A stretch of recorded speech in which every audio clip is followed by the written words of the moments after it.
Hello, everybody, and welcome to With Thunderous Applause, podcast where two friends get together, talk about the events and ideas that will shape our uncertain future. I am your host, Steve, along with my co-host, Zach. What's up? Nothing much. Just got done with like a 5 hour car, like 5.5 hour car drive or something like that. It was pretty long. Yeah, bro. Should have been That's much shorter. Turns out leaving the Bay Area is much harder than getting into the Bay Area sometimes. Depends on the time of day. Yeah. Yeah, I plan all travel through the East Bay or whatever. Because, like, some of the major interstates you need to access parts of the coast, like, you have no choice, really, unless you want to go way the fuck out of your way to circumnavigate. Because of the Delta, right? There's not a lot of roads that crisscross there, but there's Exactly. whatever it is, 580, 680 Yeah. that run the length of the bay in the East Bay. Yep. And yeah, we usually try and plan it expecting that like commuter traffic is roughly probably 3 p.m. to 7 p.m. No? Yeah, I mean we left we left right at 2, so that makes sense. Yeah, so you got yeah. pretty much right in the fucking middle of it. Yep. It was pretty terrible. Well, we got there in like 3 hours 50 minutes going there on a Tuesday and leaving at like 10 or so. So I mean, yeah, it's not a 3-day weekend, so it doesn't make a lot of sense. I mean, some people might only work 4 days a week in the Bay Area. Like when I was younger, there was a family that my family was friends with, and her husband was an architect and custom builder. Yeah. And so he pretty much like made fucking bank in San Francisco and lived there during the week and then commuted home on the weekends. I hear that a lot. Yeah. Traffic, man. Anyway, Sublet or whatever, sublet, an apartment or a closet or whatever you need to survive. Right. Yeah. Yeah. Well, and if you make a shit ton of money, you can probably just like, get an apartment. At any rate, we have an interesting show. We're going to do some updates on foreign affairs, and then I think we're obligated to talk about this stupid fucking submarine. Are we talking? I was only going to talk about orcas. Oh, you only put it in the description? Yeah. I don't actually care about the submersible. Oh, perfect. They're I didn't dead. really want to talk about it. Yeah, they're dead. Yeah, of course they are. But I am interested in this Orcas because I've seen like some of the live chats I've watched, like started putting like Orcas for president 2024. They're wifey. The only thing I has a finger on the pulse of meme culture, and the meme-averse is just right now, like big brain jokes left and right. It's fucking great. Yeah, we really do need memes that transcend like all the divisions imposed on us by like capitalist totalitarianism. Because memes transcends like the fucking, which is his meme in itself, right? The third eye, like mind blown meme. Yeah, we just need to send all our billionaires out on small sailboats with rudders. That would be great. So this is shooting the Poodoo. Episode 19. 19. Excellent. 19. We skipped Monday because Zach was complaining about traffic. He was traveling. I was ready to go. And so I guess we'll start the next chapter of industrial civilization and its consequences on Monday. Yes. Which I look forward to, and had a very interesting conversation based on a very cursory reading of it so far. Had a very interesting conversation with my therapist today. Oh boy. Your therapist is probably stoked. Oh, he's reading Ted Kaczynski. Yeah. We're making progress, I think. He already knows me well enough to know that, like, I'm no fan of industrial civilization. I would probably never go so far as Ted Kaczynski, but, like, I mean, he's not fucking wrong. That's the problem with it, right? Like, he's not wrong in his ideas as expressed on paper. Yeah. He's wrong with his praxis. We could make some moral arguments against, but like his theory was fucking on point. Yeah. So a few of his premises were like, okay, maybe. Yeah, it's not 100% the most genius thing I've ever read, but he does make good points. Anyway, so what's our first story? I don't know. What do you want to start with? Orcas? No, because that's the more interesting one. So let's finish on that. Or maybe it's not. I don't know. We're going to keep it to an hour, though. That's what I know. All right. I'll put it near the end. Let's see. We could go over the billionaire cage fight. It's Producer, very cursory, very short. Very excellent. That's a fantastic place to start. Because that feels like this is like, if you're talking about like cage matches and shit, this is literally what just happened to me after dinner. It was like the fucking most insane thing. All of a sudden it was like, you don't want to start this new show with me? What's wrong with you? And I was like, I said obligations. 3 days ago, I said I wanted to finish fucking Squid Games. I was like, can we finish Squid Games? And then can we finish season 2 of Res Dogs? And then can we finish fucking Russian Doll? And like, can we start to finish some of these shows? And then yesterday she was like, oh, you'll really like this. It's called The Expanse. And I had kind of like, oh my God. I've seen like promotional materials, but I have never seen it. And your reaction tells me you have. Without spoiling it, can you give it a grade? Yes, I can give it a grade. It's somewhere in the A's. I'll say minus because there's probably a couple things that could have done better. Oh, and really? You always should strive for perfection. I mean, just in the first 10 minutes, finish that, buddy. They handle gravity really well. They handle all the other aspects of physics really well. So you don't have to, do the suspension of disbelief just to get into it. You're like, oh, that's really cool. That's how it would, go.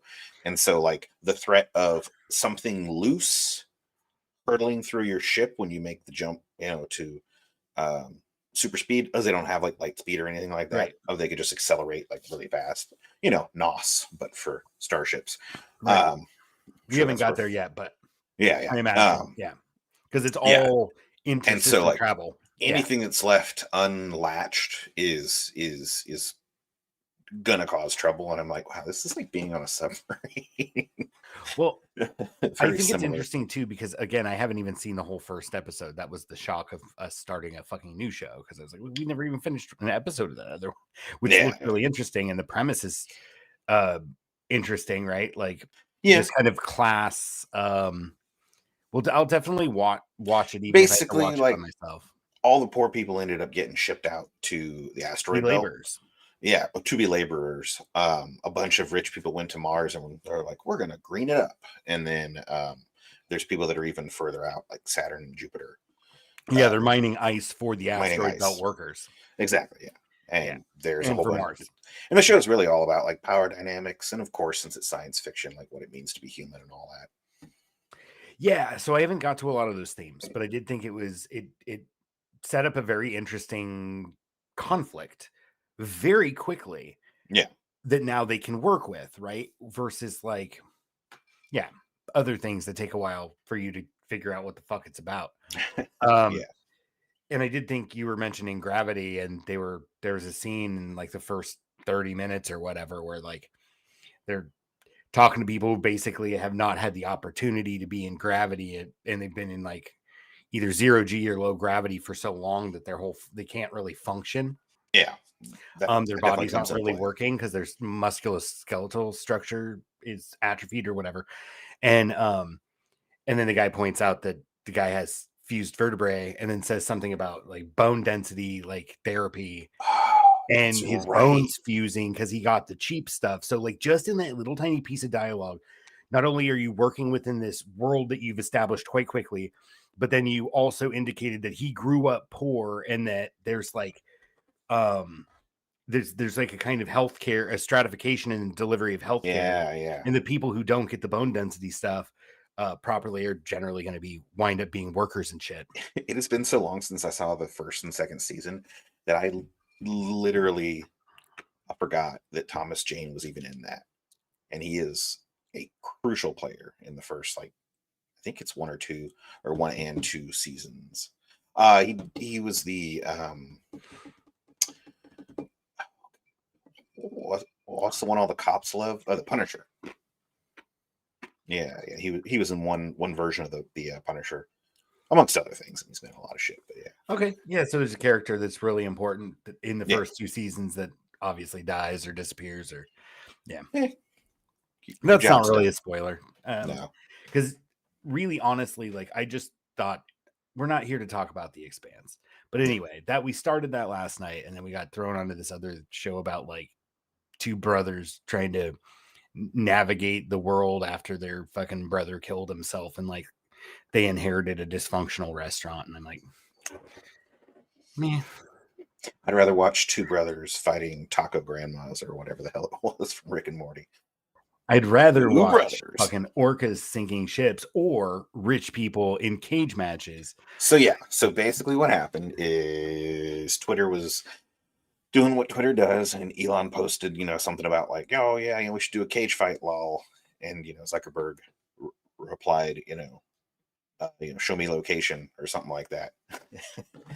And now they're gonna, they agreed upon like Las Vegas or some shit like that. And I'm just like, this is stupid, and I hope it goes through, because I don't think that like it would make a very good fight, and people would be very disappointed.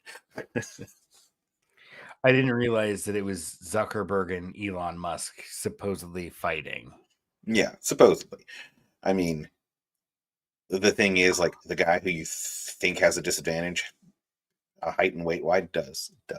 Zuckerberg's like 4 inches shorter. Honestly, but he's been practicing. We're gonna date ourselves, but you remember fucking Celebrity Deathmatch? Yeah. If that was still a thing, they probably would have done Zuck and Elon. They need to do that. That'd be great. Or they probably would have done each of them probably independently. Yeah. For that. Like it would have been Elon versus like Jeff Bezos, right? Like with the rockets. Yeah. I mean, it's when you have like tiers and stuff. Just a bunch of billionaires fighting. Yeah, so that's fascinating. So that was a real thing. A real thing that happened because we live in the worst possible universe. We do live Fantastic. Some people are like, we already live in a simulation, and like yeah. No. And then I'm like, how fucking absurd! The software just went like a stray cosmic ray hit one of the memory chips in the computer that's used to simulate us, and we've been suffering the after effects ever since. Yeah, because that happens. Mm-hmm. Yeah, data errors due to cosmic rays. Fucking crazy. Excellent. Was there any other billionaires that were supposed to cage match, or just those? No, unfortunately. Oh. This shit spreads though. Like a bunch of YouTubers were like, "Oh yeah, let's have a fight," and now like every YouTuber seems to want to go on fights and shit like that. It's just like, go ahead, people. Put it in the comments below and let us know which billionaires you want to see fight. Yes. Let me think. Right off the bat, I think like, I guess maybe she's not a billionaire. Oh, gotta be billionaire, man. Because I was thinking Oprah versus like some pop star, right? Like that could be fun. But there's not a lot of pop stars worth $1 billion. Pretty sure Beyonce is worth $1 billion. Who? Pretty sure that Beyonce is worth $1 billion. Oh yeah. You can't put Oprah versus Beyonce, bro. Why That's fucked up. She's only $500,000. Oh, that sucks. $500 million. It's only what about Kanye's not worth $1 billion anymore because he was a fucking racist piece of shit and lost like a bunch of fucking contracts he had. Ooh, not even. Only $600 million. Too bad. Only. Man. I thought they said he was worth $1 billion and then he lost like. Oh, he might have been. I'm just looking at like current net worth. Okay. Or no, that was 2019. Oh, okay. He had like a bunch of contracts with like, I don't know, clothing like Adidas or some shit. I don't know. And they all dropped contracts after he's like, I love Hitler. Maybe not. Dude, it's like Michael Jackson being a piece of shit. Mm-hmm. It's like Dave Chappelle jokes. You can't, he made Thriller. Same with fucking Kanye, man. He's like, he made fucking College Dropout. Come on, man. Can we still appreciate the genius of the artists before they fucking started reading Mein Kampf or whatever? Rihanna. There you go. She could fight Rihanna. Is Rihanna a billion? 1.7 billion. Billion? Billion. 1.7? She is second only to Oprah Winfrey. Okay, that's a perfect matchup. I think Rihanna would kick her fucking ass. Oh, yeah. She's so much younger. Unless, which is a fantastic transition, and I don't want to fat shame. But speaking of Orcas, because I was thinking Rihanna knocking fucking Oprah over, right? Like, God damn it, Steve. Go on. No. We'll clip it. It's cool. Oh, don't, please don't. Because I'm just off the cuff here, and I didn't even get to finish my joint. At any rate, I think that would be great. I don't know much about Rihanna, but she's considerably younger and she's small too, right? Oh, I don't know. Yeah, but I think what I've seen of her, she's kind of spicy or spunky, right? Like 5'8", she's probably man. got 5'8". 5'8". Yeah. How tall is Oprah? This is shooting the poodoo. We just fucking This look is shit up in real time. 5'7". They're pretty close. What's So that? Oprah's got the height advantage. Or sorry, not height advantage. The weight advantage. She's only an inch shorter. This is shaping up to be great. But yeah, Oprah my Winfrey could money's just on hire Rihanna, like though. all best trainers and that. I don't know, man. How much time do they have to prepare? Bro, how about this? Rihanna's as in is music industry. Yeah. So she's around rough and tumble people, even if they're just like fucking roadies setting up speakers and shit. Like she lives in a world like Oprah hasn't had like not had people catering to her for like fucking decades. That's what I'm saying though. Let's give them some time to prep. How much time do they have to prep? 6 Oh months? no, a year? that's not fair. I mean, okay. They Oprah is both also like considerably older, isn't she? Like 70 or pretty close to it. No idea. Oh, she's 69 years old. Oh my god. Yeah, bro. And Rihanna's what, like 35 or 40? Yeah, 35. I didn't know Oprah was that old. Damn. Bro, she's been around for Oprah had a nationally syndicated television show. Yeah, but you don't think I was in single digits, I think. Yeah. Like that was fucking goddamn 30 something plus years ago, dude. She was already had made her career. I mean, it was way before like the O Network and like O Magazine and all those things that blew up in the late 90s, early 2000s that really where she built her media empire. But she was already a household name when I was a fucking tot. Oh, yeah, for sure. Yeah. Crazy. I think she started in like public broadcasting or local broadcasting. I want to say in Chicago. Back in like the mid 80s or something. Since we don't want to kill Oprah, we could do Kim Kardashian and Rihanna. And that would probably be a much higher energy fight. They are number 2 and 3, richest women. I want to see, how about a 3-way match? And not like a good kind of 3-way, like a 3-way cage match. And then you can kind of like introduce an element of like intrigue or like political backstabbing. Who else? You're right. Probably Rihanna versus fucking Kim Kardashian would probably be a much higher energy fight. But again, I'm going to say Rihanna would probably win that one. Oh, we could add Kylie Jenner into the mix. Which one is that? Isn't she the same family? Yeah. With the Kardashians? Boop. Is she a billionaire? Yeah. How the fuck does this happen? Our culture is so fucking absurd, dude. It's so fucking absurd. These people, like Rihanna, at least is a musician. Yeah. But like, there's a lot of really, really talented musicians that never become billionaires. Yeah. In fact, most of them probably, live comfortably, but they're not rich, right? when they actually retire. Yeah. But all those people built around branding.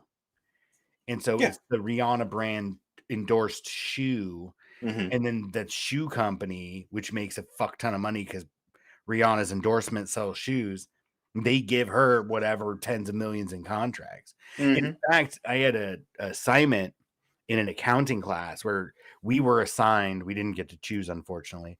We were assigned companies, multinational corporations, and had to read their financial reports and put together a report of our own that kind of drew stuff out. Anyway, Adidas is spending on like brand partnerships is what they call them. Mm-hmm. It's like hundreds of millions of dollars a year. Mm-hmm. And largely, which I don't play soccer, but apparently like Adidas is the soccer brand. Yeah. And so like, cause they have like a shit ton of soccer players. There was a few like American football players, some tennis players and shit, but it's mostly like soccer players in like Europe. All they just like about soccer. $20,000 endorsement deal here, 50,000 there, Yeah. Yeah. Let's see. Yeah. Fucking wild, bro. Anyway, moving on to Orcas. Simulation for sure. No, you want to do Blinken or do you want to do Putin? Let's do Blinken. Blinken. Hey, Blinken. Let's see. And there's another piece that's a part of why those conversations were considered. Forgot to rewind. You're good. So last several years, perhaps. Let's set this up. So this is a clip from Breaking Points. There's a bunch of people that were talking about it. I thought that this clip was pretty decent for the amount of time I wanted to spend on it. But essentially, long awaited after the balloon incident, right? Ballooning. The Secretary of State of the United States finally went to China to hold high-level talks with Chinese executives and diplomats or whatnot. And so anyway, that conversation happened and some interesting things came out of it, I thought. And I will say, leave some additional commentary for the end. But let's go ahead and watch this clip real quick. Most noteworthy, Crystal, right now is the Secretary Blinken came out and said, quote, "We do not support Taiwan independence. We do not support any change to the unilateral status quo," saying that they are concerned by some Chinese moves made against Taiwan. Here's why that's important. It is a rhetorical gift towards the Taiwanese, also, though, without changing any U.S. government policy. The Taiwan Relations Act says that we recognize the current China, the People's Republic of China, as the only China. We do not, however, change or want any support for Taiwanese absorption into the overall Chinese state, and we still effectively support their sovereignty without recognizing them as their own nation. So it's a very convoluted system, but it is a rhetorical gift by Anthony Blinken in order to try and set engagement by not offering up any real policy change, but still coming out and saying we do not support Taiwan independence. And it's one of those where obviously you have to read it also in the same move of President Biden's comments, where he said repeatedly in the past he would actually support Taiwan if the Chinese would ever mount a military invasion against them. Exactly. Yeah. So the fact that you have a direct answer here, no hedge, no dodge, coming on Chinese soil is significant. And, you know, all indications are in terms of lowering the temperature here. The meetings were successful, that they were more successful than the last meetings that happened on the sidelines of the Munich Security Conference. Oh, yes. And there's another piece that's a part of why those conversations were considered to be not so effective. Yeah, so I guess I liked this clip, and then re-listening to it now, Sagar kind of speaks out of both sides of his mouth. Is kind of weird. I don't think that it was a rhetorical gift to Taiwan so much. All they basically did was say, we want to maintain the status quo, which, like, given the shutdown of communication we've discussed, given like the rhetoric being thrown from the United States primarily, and also knowing the recklessness, and then you had Pelosi, and then later I think McCarthy even went to fucking Taiwan after Pelosi, like, and so you have essentially the third, I think, in line for the presidency, like meeting with Taiwan like it's an independent country, which is a fucking political stunt, right? But it's a political stunt with consequences, right? Yeah. So at any rate, I think a clear statement of, hey, let's not fuck with the status quo.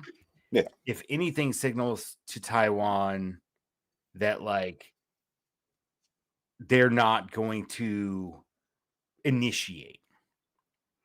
Not like, oh yeah, we got your back, bro. Right. And I don't think that China is interested in taking Taiwan. China, I want to point people to, and maybe we can cover it a different day because it was a really interesting discussion. But we're gonna have a Kim Iverson clip next. But Kim Iverson, who I think is kind of has attracted an audience of kind of the not people I share politics with, like right wingers, basically, but like not the caricature of a right winger, like genuine people who have pretty detestable views on a lot of things. Anyway, she interviews this rapper who lives in he's an anti-imperialist and he's like a musician or whatever. And he later says, well, no, I'm a musician enough to pay for my hobby, right? Like I do go to play clubs and stuff like that, but I'm not like by any means like getting rich off this or whatever. Anyway, he lays it out and basically shuts all Sagar's kind of his working premise, which is, oh yeah, Taiwan really wants to fucking get free, and that this is like somehow like secret language to them that we got their back. And it's like listening to this guy who is fucking Taiwanese, right? Yeah. And not only is Taiwanese, but is engaged in like Taiwanese political circles as an underground rapper who raps about anti-imperialism and other shit. Like, right, he's got a good finger on the pulse of like what people want. Yeah. He's not a jingoistic piece of shit like Sagar is when it comes to China. Anyway, he's just like, no, nobody wants fucking war because we're not stupid. Yeah. And he's like, and nobody fucking wins. And he ultimately chalked it up to, and this is what I'd like to kind of explore more because I know very little about it. And you probably know quite a bit, but the microchips. Oh, Because yeah. apparently, like that TSMC, which I've heard before, I think that's what it's called, has like apparently has like 70% of the microchip market in the world. It's a massive percentage, And so it's been that way for a while. So China is concerned with all of these other companies, and these other actions by the US government to secure its currency by ensuring key economic goods are traded in the currency, like oil and microchips. China's fucking concerned that they'll take over and be like, no, you got to trade, or rather, there's some concern that like there would be one, either China or the US forcing that chip manufacturer to sell its chips in their currency and do all sorts of shit. So anyway, Yeah. it's an interesting conversation that I'm not doing justice. Go ahead. Yeah, well, I was gonna say, and then you'd have to wonder if they would not, destroy the factories in protest to being taken over. Yeah, I don't think China's not bellicose. They're not.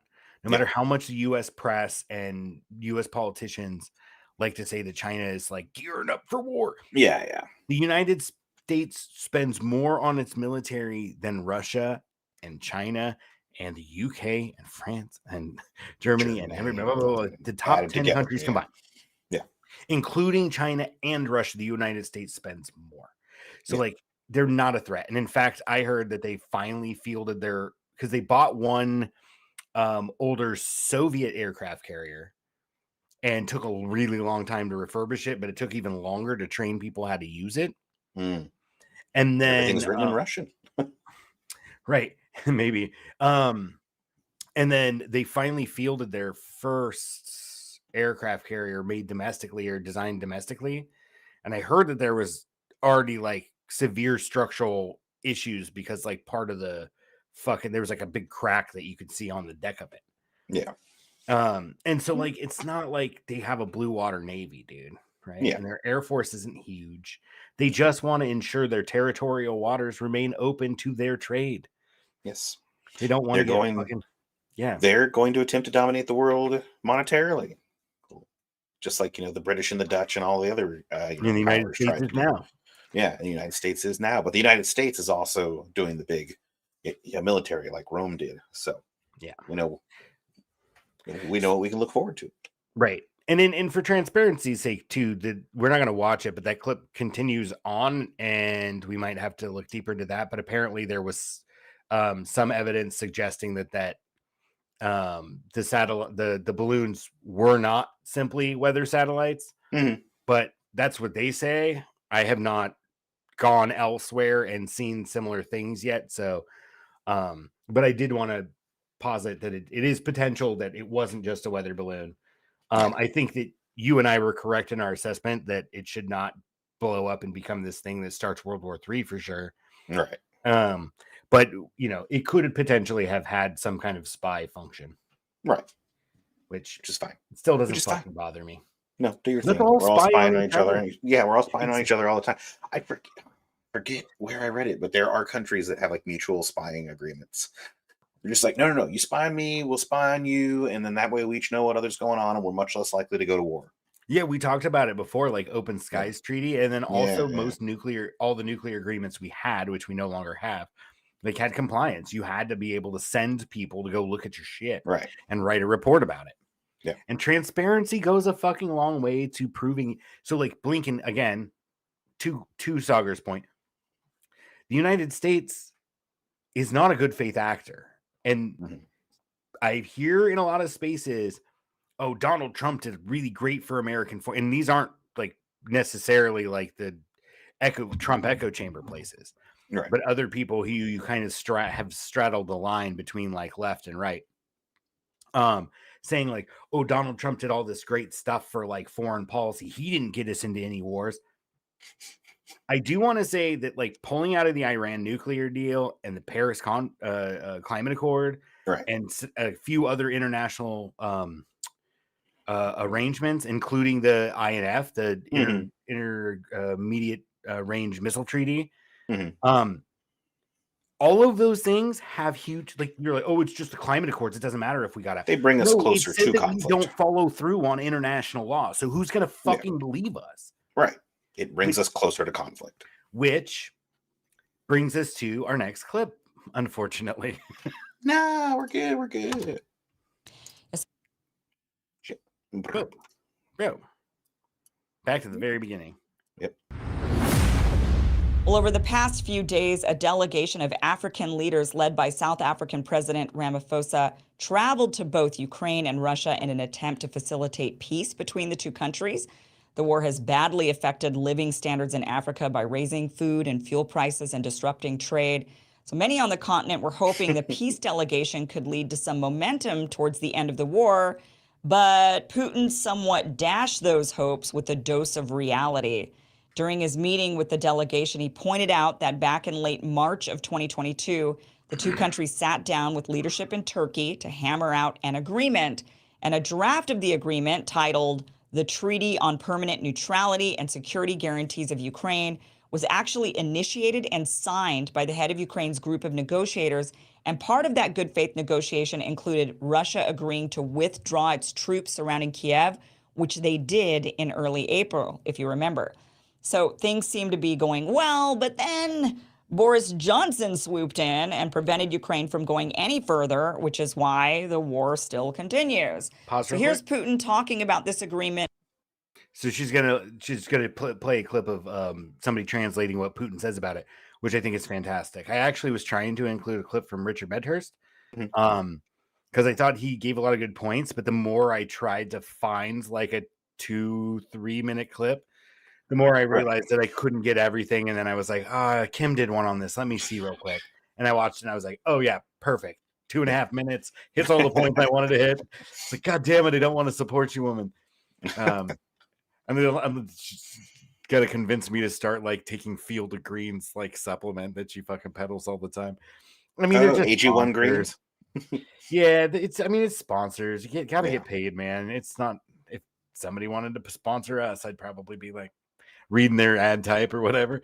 No, but I think this is really interesting because like, so I didn't make a lot of connections when this happened. I knew I had heard Boris Johnson sabotaged peace discussions. I knew that. Or the perception was that he sabotaged, right? I did not realize that that was the peace talks that were part of a negotiation to which Russia held up its end of the agreement, and then Boris Johnson came in and said, no, don't honor it to the Ukrainians. Pardon me. So this is fairly new that he's coming out, and he'll explain too. He being President Vladimir Putin will explain his position and the sequence of events. Go ahead. To the African delegation, and then asking the question, if we do another deal, who's to say they won't just throw it away again? Here it is. We did not agree with the Ukrainian side that this deal would be confidential, but we also never disclosed it or commented on it. The draft of this agreement was initialed by a representative of the head of the negotiating group from Kiev. He put his signature there. Here it is.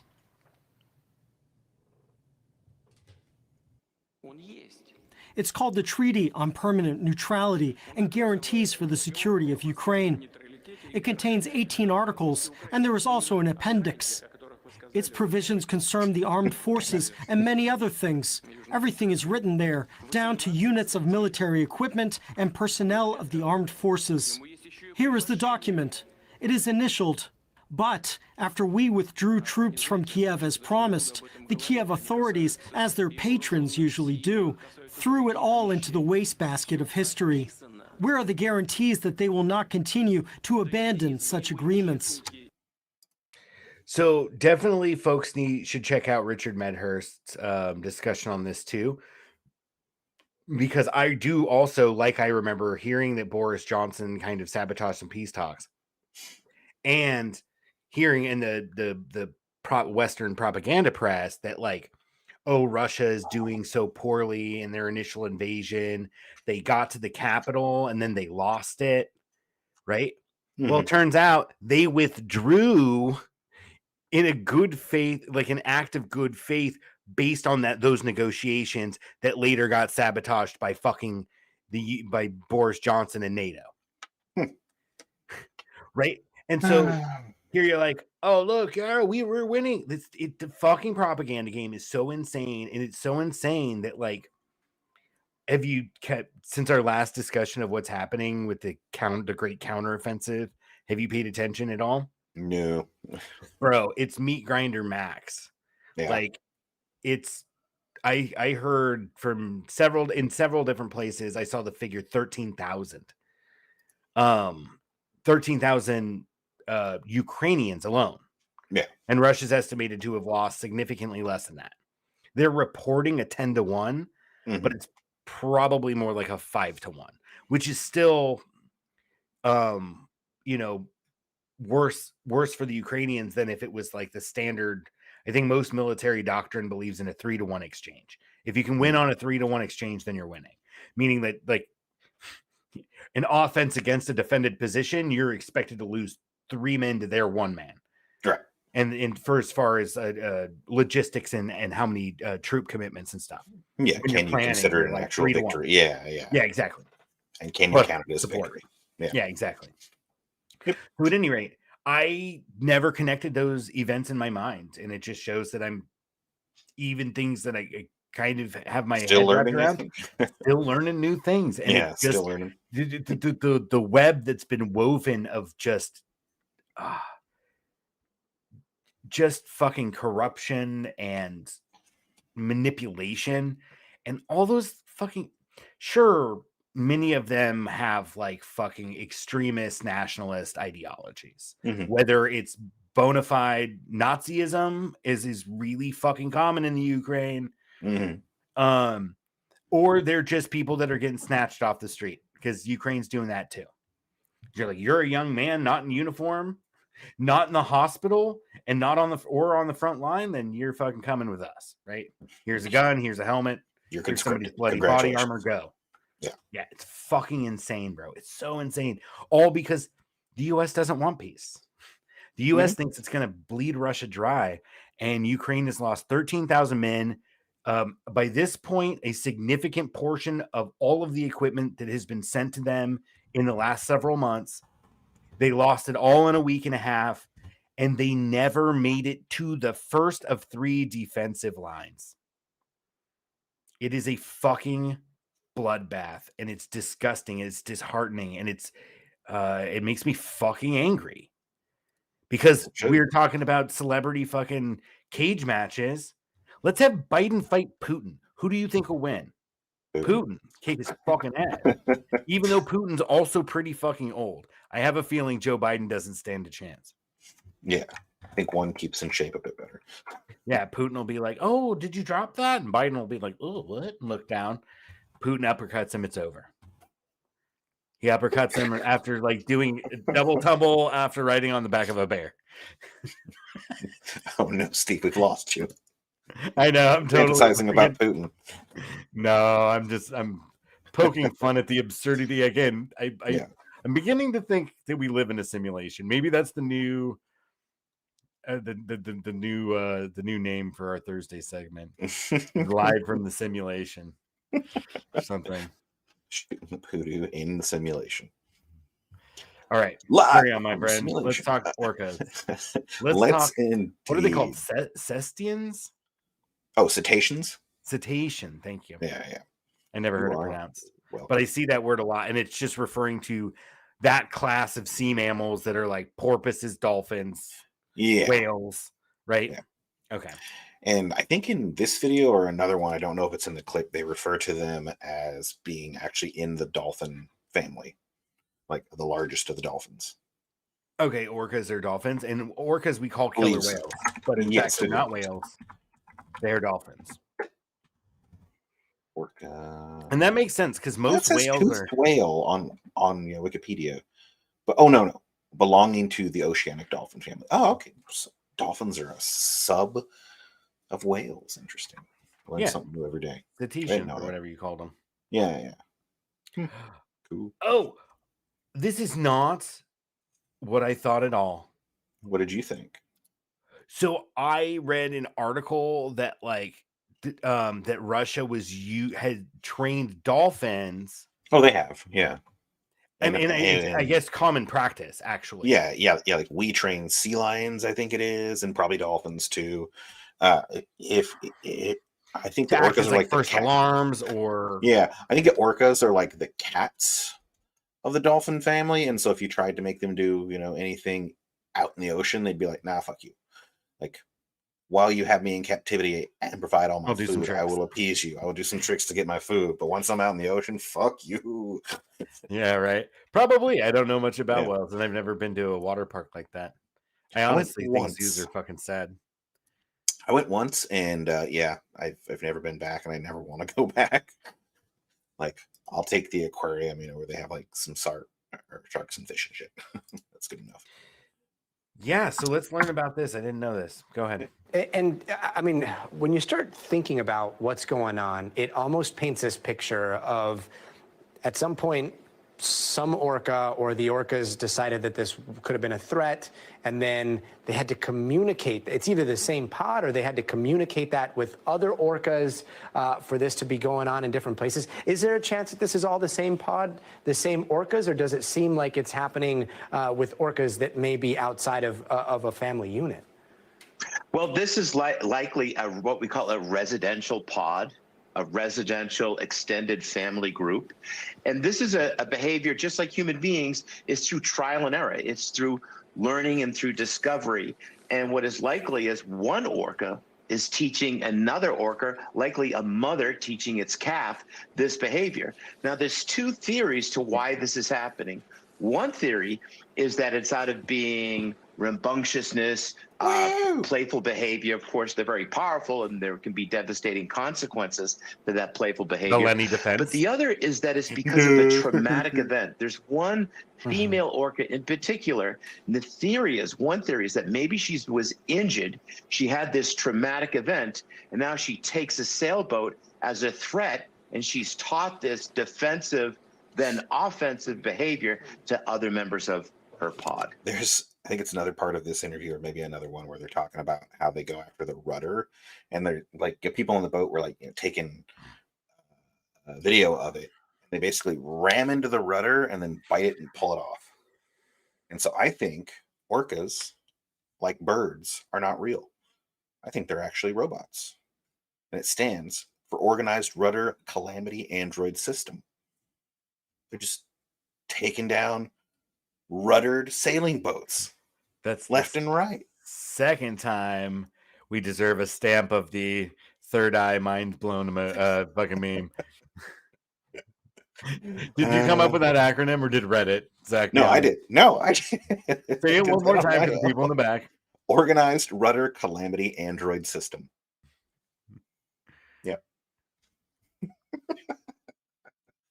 I have fun sometimes.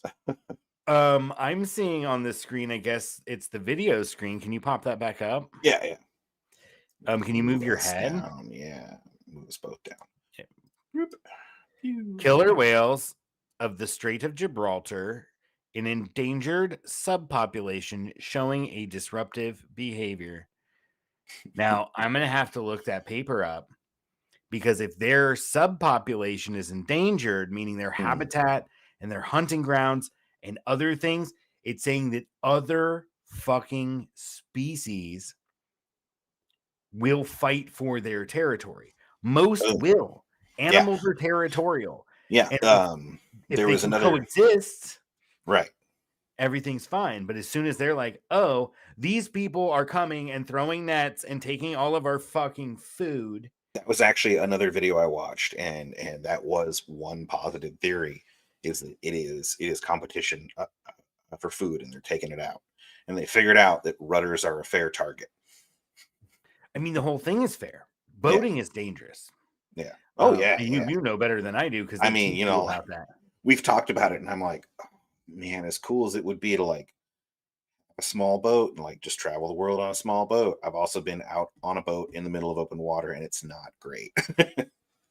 And then when you get close to land, of course, then you have to worry about all the subsurface rocks and shit like that.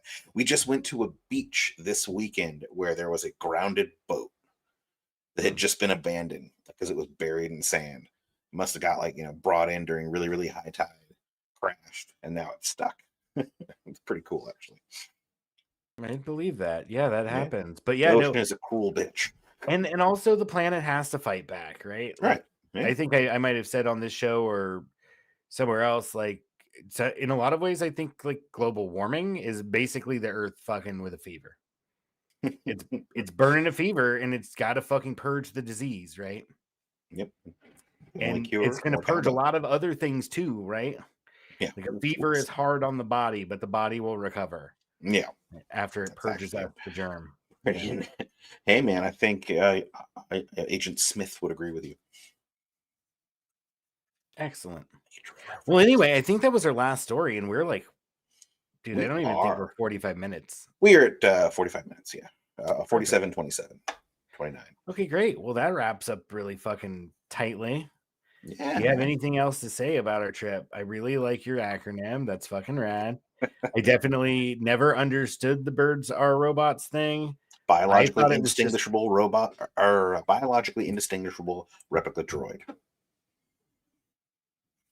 Birds. Okay. Yeah, and so they were saying that they were basically just like all the birds in the park are just CIA robots, and they're like, yeah, man. Listening Richard in on Nixon had them all wiped out and replaced with drones to spy on the U.S. population, of course.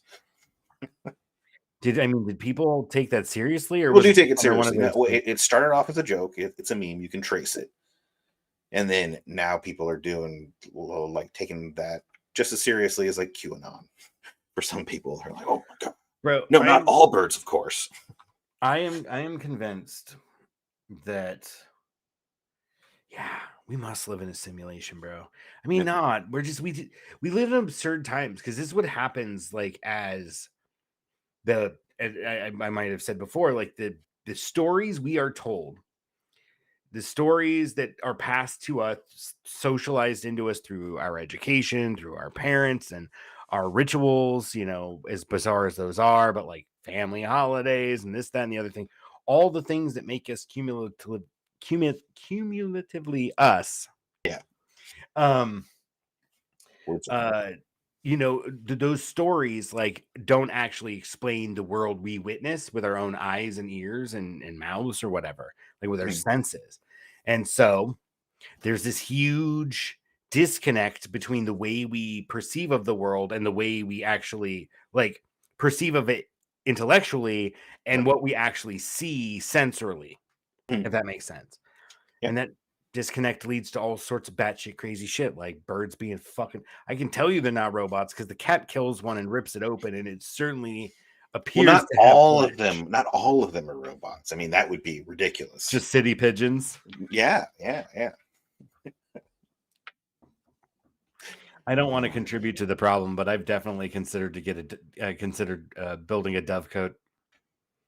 A what? A dovecote, which is like it's a house for pigeons. Oh, gotcha. Just to help out the population. No, for food, bro. They've been used. No, seriously. Oh, I see.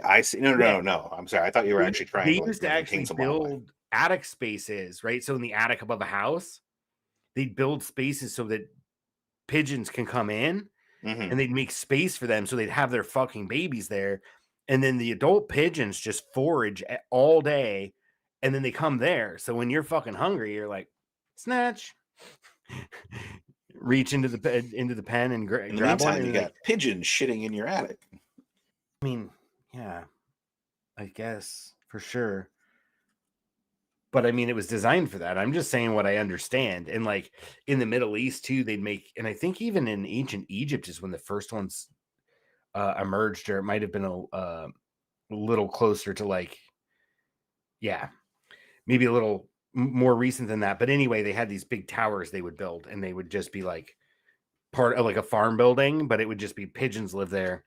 And that was, I think, it was for food, but more important than that, it was for the bird shit. So that birds can just forage and go out and get their calories wherever, but then they come back and they shit, and then you have fertilizer for your field. Nice. Yeah, make one, man. It seems like a really interesting way to integrate. Sorry, and a lot easier to take advantage of, or to do than like a chicken coop, where you have to care a lot more. Yeah, because they're so sensitive, because we've raised them to be sensitive. Yeah, precisely. And if your investment is in building a structure that will presumably last decades, right? And that's it. You don't have to care for them. Like, they're caring for themselves. Yeah. Like, they might have practiced some care and domestication type tasks, but mostly it was going and clean up the shit. Yeah. Keep it healthy. Yeah, clean. I mean, not even to keep it healthy, clean up the shit, fertilize your fucking field, Yeah. At any rate, I think they're fascinating. But then again, like, it'd be pretty easy for, if they're not kept in captivity, for a breeding pair to jet off to Upper Park, and next thing you know, we have like a whole population of pigeons that are displacing other birds. We lost our 2 doves in the backyard. They made a really shitty nest, and then haven't been back for at least a week. It's a shame. Yeah. And there are native, I think they're rock doves? They're like a brown and white. Yeah, I think they're brown main body with like white on the underside, and along when they flap, it's like squeak, squeak, squeak, squeak, squeak. It makes a lot of noise, or it makes like a whistling noise. Yeah, it's really weird. Yeah, I think they're like, I don't know my birds well enough, but they're in kind of a game bird family, and so they kind of have that like game bird sound, like a quail does. Yeah. At any rate, this has been With Thunderous Applause, a podcast where we believe that liberty dies with thunderous applause. With thunderous applause. Take it easy, my friends. Will do. All right, peace out.